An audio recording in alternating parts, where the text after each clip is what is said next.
आचार्य चाणक्य कहती प्राणप्रिया पत्नी जदि अकाଳରେ ଚାଲିଯାଏ ସେହି ଅଫେରା ରାଇଜକୁ ତେବେ ତାର ପ୍ରେମିକ ସ୍ୱାମୀଟିକୁ ବିଚ୍ଛେଦ ନିଆଁ ଦଗ୍ଧ କରି ମରଣାନ୍ତକ କଷ୍ଟ ଦିଏ, ଯାହାକୁ କେହି ବି ଦେଖିପାରନ୍ତି ନାହିଁ। କେବଳ ଅନୁଭବୀ ସ୍ୱାମୀଟି ହିଁ ସେ ଯନ୍ତ୍ରଣାକୁ ଅନୁଭବ କରିଥାଏ। ଦ୍ୱିତୀୟରେ ଆଚାର୍ଯ୍ୟ ଚାଣକ୍ୟ କୁହନ୍ତି ଆଉ ଗୋଟିଏ ଅଗ୍ନି ହେଲା ଭାଇ, ବନ୍ଧୁ, ଭଉଣୀ, ପଡ଼ୋଶୀ ବା ସେହିଭଳି ଆତ୍ମୀୟ ସ୍ୱଜନ ମାନଙ୍କ ଠାରୁ ବିନା କାରଣରେ ଅପମାନ ପାଇବା। ତାହା ମଧ୍ୟ ଆମ ଦେହ ଓ ମନକୁ ଦଗ୍ଧ କରୁଥାଏ। ତୃତୀୟରେ ଆଉ ଗୋଟିଏ ଅଗ୍ନି ହେଲା ଯୁଦ୍ଧର ଶେଷ ଅବସ୍ଥା। ଦୁଇ ଦେଶ ମଧ୍ୟରେ ଯୁଦ୍ଧ ଲାଗେ ଆଉ ଯୁଦ୍ଧ ମଧ୍ୟ ଶେଷ ହୁଏ। କିନ୍ତୁ ଯୁଦ୍ଧ ଶେଷ ହୋଇଗଲା ପରେ ଆମେ ଯେଉଁ ଧନ, ଜନ, ଆତ୍ମୀୟ ସ୍ୱଜନ ମାନଙ୍କୁ ହରାଇଥିବା ତାହା ଆଉ କେବେ ଫେରି ପାଇବା ନାହିଁ।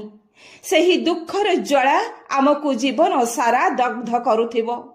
ଚତୁର୍ଥରେ ଆଚାର୍ଯ୍ୟ ଚାଣକ୍ୟ କୁହନ୍ତି ଆଉ ଗୋଟିଏ ଅଗ୍ନି ହେଲା ଦୁଶ୍ଚରିତ୍ର, ଖିଆଲବାଜ ରାଜା ବା ଅନୀତିଗ୍ରସ୍ତ ଉଦ୍ଧତ ଶାସକ ବା ପ୍ରଶାସକଙ୍କ ପାଖରେ ଚାକିରି କରିବା। ଏଭଳି ରାଜା, ଶାସକ ବା ଉଚ୍ଚ ପଦସ୍ଥ ଅଧିକାରୀଙ୍କ ପାଖରେ ନିରୁପାୟ ହୋଇ ଯଦି ଜଣେ ଚାକିରି କରିଥାନ୍ତି ତେବେ ସେ ଦିନ ରାତି ଦୁଃଖ ଓ ଅପମାନ ନିଆଁରେ ଦଗ୍ଧ ହେବେ ହିଁ ହେବେ। ପଞ୍ଚମରେ ଆଚାର୍ଯ୍ୟ ଚାଣକ୍ୟଙ୍କ ମତରେ ଆଉ ଗୋଟିଏ ଅଗ୍ନି ହେଲା ଧନର ଦାରିଦ୍ର୍ୟ। ଧନରେ ଦରିଦ୍ର ଥିବା ଲୋକର ବଞ୍ଚିବା କଷ୍ଟକର ହୋଇଯାଏ। ଉଦର ଜ୍ୱାଳା ତାକୁ ଦଗ୍ଧ କରେ। ତାଠାରୁ ଆହୁରି କଷ୍ଟଦାୟକ ହେଉଛି ମନର ଦରିଦ୍ରତା। ଅର୍ଥାତ୍ ମନରେ ଦରିଦ୍ର ମଣିଷ ସର୍ବଦା ହୀନମନ୍ୟତାର ଅଗ୍ନିରେ ଜଳି ପୋଡ଼ି ମରୁଥାଏ। କୌଣସି ଉଚ୍ଚ ଚିନ୍ତା, ଉନ୍ନତ ଭାବନା କି ଜଗତର କଲ୍ୟାଣକାରକ ଭାବ ତା ପାଖରେ ଆଦୌ ସୃଷ୍ଟି ହୋଇପାରେ ନାହିଁ।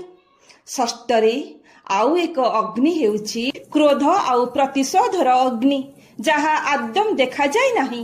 କିନ୍ତୁ ଯେଉଁ ବ୍ୟକ୍ତି ମନରେ କ୍ରୋଧ ସୃଷ୍ଟି ହୁଏ ଆଉ ସେହି କ୍ରୋଧ ଯୋଗୁଁ ଅନ୍ୟ ଉପରେ ପ୍ରତିଶୋଧ ନେବାର ନିଆଁ ତା ମନରେ ଲାଗିଥାଏ, ତାହା ଅନ୍ୟକୁ ଜାଳିବା ପୂର୍ବରୁ ପ୍ରଥମେ ତା ନିଜକୁ ହିଁ ଜାଳି ପୋଡ଼ି ଛାରଖାର କରିଦିଏ।